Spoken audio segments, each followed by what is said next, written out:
Hey guys, welcome to GameSpot Universe. The new Star Wars trailer dropped. Let's break that sucker down. But first, be sure to subscribe because we've got a whole bunch more Star Wars content coming.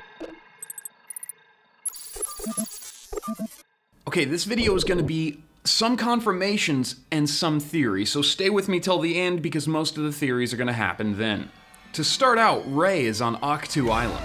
She seems to be breathing hard. My guess is that she's in training with Luke, likening back to Luke and Yoda. A Jedi uses the Force. It seems like this will be the place that Rey does most of her training. Ahch-To is the planet where the Jedi Temple should be located, so we'll see if that pops up. We found that the movie location was actually filmed in a place in Ireland called Loophead. There's some images of it here. Thanks, Reddit. In this shot, we see Rey's hand. Rey is controlling the Force. She's controlling the Force, everybody. What do you see? I'll tell you what I see, Luke. I see General Leia. Kylo Ren's helmet is destroyed, and under it, we hear Obi-Wan from A New Hope say, Darkness. Under this shot of unidentified books, we hear Yoda saying, trained you will be. Also, it binds us. A balance. The next shot is gloves touching an open page from what we can assume is those books, and it shows an iconic symbol of a light beam that looks so much like the concept art for the 1977 movie poster. It's got to be on purpose. Coupling seeing that image with the sound of the lightsaber, I'm gonna say that one is pretty much confirmed. Next, another shot of Rey training on a cliff with what looks to be Luke without pants. Why are his legs so skinny? I don't understand what's happening.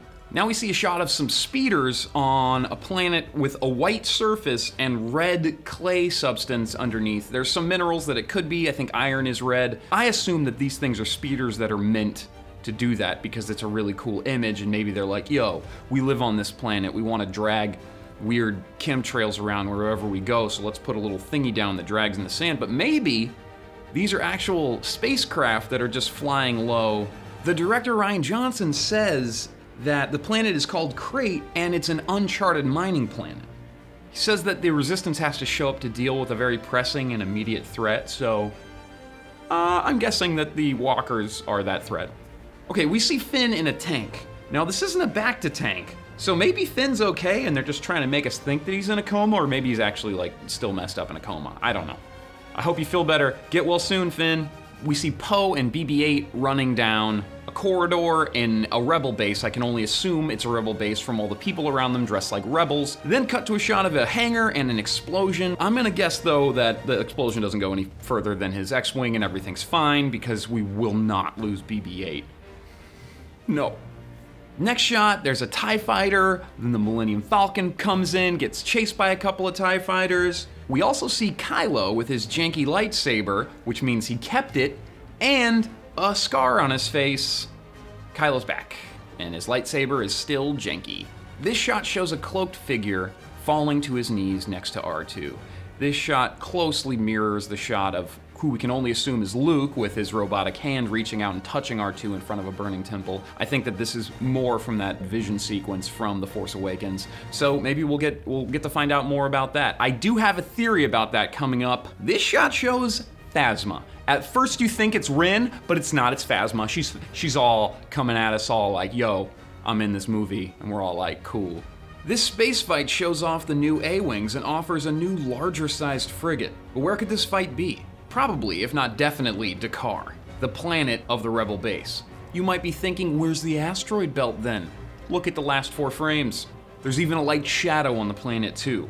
If this is Dakar, then these might be transport shuttles, and this might actually be an evacuation. The last shot shows Luke looking back and saying, It's time for the Jedi to end. Maybe Luke is saying that to bring balance to the light and dark side of the Force, they need to merge the two. They need to become gray. Now, a lot of people on the internet are talking about this. Obviously, they've been talking about it for a long time. There's tons of people that are Force users that are not Jedi. I mean, Chirrut Imwe was a Force user, obviously, but he wasn't a Jedi. And in Star Wars Rebels, there's a character that is a full Force user that doesn't identify himself with Sith or Jedi. You're a Force wielder, but you're not a Jedi. Wielder? Jedi and Sith wield the Ashtar and Bogan, the light and the dark. I'm the one in the middle. Let's go back to that shot of those books. Those might be Jedi Bibles, we don't know what they are. But they could be the Journal of Wills, which is a chronicle of the history of the galaxy. But let me read you an excerpt from the Journal of Wills. First comes the day, then comes the night. After the darkness shines through the light. The difference, they say, is only made right by resolving of gray through refined Jedi sight. You don't know the power of the gray side. The thematic for this entire trailer is Luke says, "What do you see?" Rey says, "I see light and darkness." And then Luke says, "Okay, cool. Let's stop being Jedi and combine everything that you see so we can bring balance to the Force, because that is my destiny. I'm Luke Skywalker, the Chosen One." The biggest find for us, though, is best said by Han Solo. No cave. What? It looks like a cave, but Luke's standing in a friggin' tree. This could tie a lot into one of the novels in which there's a Force-sensitive tree in the courtyard of the Jedi Temple on Coruscant. When the temple is destroyed, Luke takes a couple of twigs, gives one to the Dameron family, and takes another. So maybe when he went and lived on Ahch-To, he planted it, used the Force to grow it real big, and now he lives in a tree like Yoda. Or maybe the tree was already there and that's all weird. Guys, thank you so much for watching. Make sure you subscribe to GameSpot Universe if you like that video. We have so much more content, guys, on TV, movies, anime, wrestling, comic books. It's a great channel. I love you.